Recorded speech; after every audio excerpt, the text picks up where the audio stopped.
Здравейте! В настоящото видео ще разгледаме създаването на сложна система от отстъпки, където отстъпката се формира от няколко отделни критерия.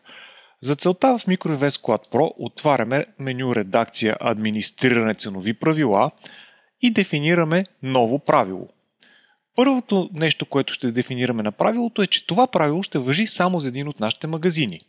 Затова избираме конкретен обект. Второто нещо, което ще дефинираме е, че сумата на документа трябва да е над определена стойност.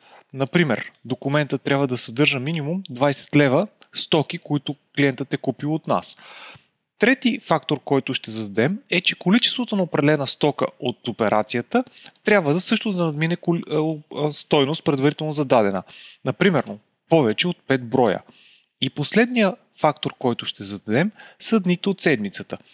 Това нещо ще важи единствено за работните дни, които са от понеделник до петък. Така създадено правилото, то има няколко условия.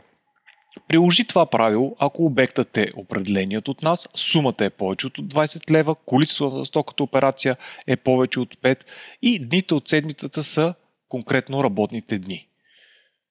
Следващото нещо е да определим какво това правило ще направи. В случая ще дадем 10% отстъпка.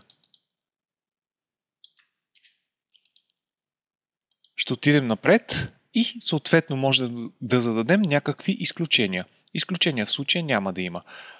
Записваме правилото, създаваме му име и правилото ще бъде отстъпка за количество и сума.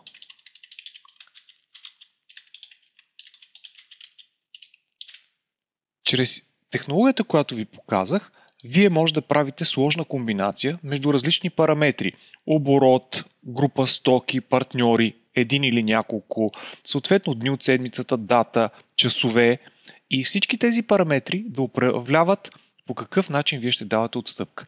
Това е много ефективно, когато имате примерно топла витрина, която по обяд може да има отстъпка или след 8 часа да давате определена отстъпка, за да може топлата витрина да бъде изчерпана, тъй като тя за следващия ден не е удачна.